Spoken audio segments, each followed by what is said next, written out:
Bom dia pessoal. Hoje aqui vamos com a ideia que eu tive esse dia de fazer um curso básico, gratuito, de análise técnica. Então começando pela parte de figuras de reversão e figuras de impulsão, sempre visando o swing trade, né? Sempre focando aqui no gráfico diário, que é o que geralmente que é o que eu tenho mais experiência, na verdade, deixar a parte de day trade para o celão, que o celão tem mais experiência nessa parte. Então aqui, focando no swing trade, o que a gente tem aqui? Nesse caso a gente vai ter o fundo duplo, é a primeira figura que eu vou abordar aqui, que nesse caso é uma figura de reversão. Então a gente tem aqui uma secundária baixista, a gente vê um topo aqui, um outro topo descendente, o terceiro topo também descendente, dá para traçar uma pequena LTB, uma terciária também baixista aqui nesse caso, e nessa pernada também. Então a tendência aqui, basicamente, de queda, a gente vai buscar essa figura do fundo duplo para buscar a reversão para alta. Então como que a gente vai montar ela? Primeiro, basicamente, assim que um fundo é formado, a gente vai traçar uma região de suporte nessa região.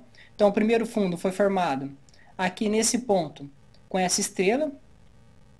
Desculpa, deixa eu pegar outra seta de outra cor aqui para ficar mais claro. Então o fundo foi formado aqui com esse padrão de estrela aqui, de Morningstar. A gente teve essa formação de fundo nessa região dos 25,90. Então nessa região dos 25,90 a gente teve o primeiro fundo. Depois ele deu uma esticada numa pernada terciária de alta, um novo topo com esse engolfo baixista aqui, formando uma terciária de baixa. E novamente aqui a gente teve um outro fundo nessa região, quando o ativo já abriu gapado de alta. Então a gente teve dois fundos na mesma região, isso que é importante. Não precisa ser exatamente no mesmo valor, até porque quase nunca isso vai ocorrer. Então a gente tem uma região dos 25,90 que serviu como suporte, então um fundo duplo aqui bastante simétrico nessa região. Como que a gente opera fundo duplo? Tem duas formas. Uma forma mais agressiva, que a gente já compra na formação do segundo fundo. Então essa forma, por ser mais agressiva, ela é mais arriscada, toma mais risco de violinada, porque você está operando contra a tendência, né? A secundária que é de baixo você está tentando comprar. Então é uma forma bem arriscada de operar, não me agrada muito. A forma que me agrada é no rompimento do neckline. Então o que é o neckline? Você tem essa formação de dois fundos aqui, seguida por um topo intermediário a esses dois fundos. Então você tem fundo, topo, fundo. No ponto desse topo a gente vai traçar uma reta de resistência, esse vai ser o nosso neckline. Então essa reta de resistência ela está por volta dos 28 e 28 reais e 20 centavos. Então, nesse caso, a forma de operar, a forma que eu opero, é sempre no rompimento do neckline. Então a figura está montada no rompimento do neckline, no pregão de rompimento. A gente já pode comprar, inclusive, no intraday, se preferir, ou no fechamento, dependendo do perfil de cada operador. Então, nesse caso, a compra foi aqui, no rompimento dos 28 e 20.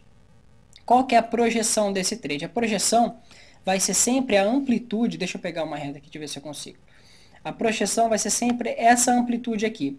A amplitude desse canal formado por esse topo e esse fundo duplo. Então, essa amplitude vai ser a nossa projeção. A gente pega a média dessa amplitude aqui e joga ela lá para cima. Nesse caso aqui não vai dar para eu trazer essa reta, mas enfim.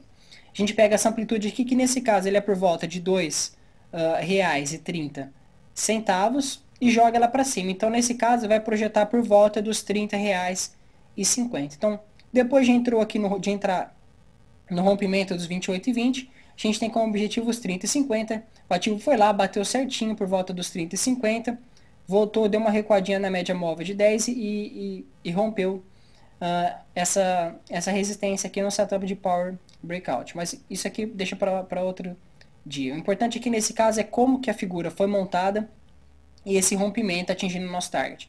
Isso vale tanto para fundo duplo quanto para topo duplo. Eu vou até pegar o mesmo ativo, nesse caso é Itaú Unibanco, né? YouTube 4, para ver que como um pouco mais para frente a gente teve o mesmo setup, só que invertido, um setup de topo duplo. Então, basicamente, a mesma coisa. A gente teve aqui, uma formação de dois topos nessa região de 39,90. Nesse segundo topo aqui a gente teve um martelo, o martelo confirmou topo ou homem enforcado, né? Depende do contexto aqui, nesse caso fica melhor falar homem enforcado. A gente teve essa formação de topo com neckline nos R$ 37,10. Essa projeção, essa amplitude desse canal jogaria aproximadamente nos 34,20.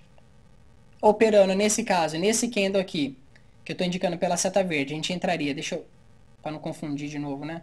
Deixa eu indicar com uma seta vermelha. Nesse caso, a gente estaria operando na venda. Nesse candle aqui, que foi a perda dos 37,10, entraria nesse candle mesmo.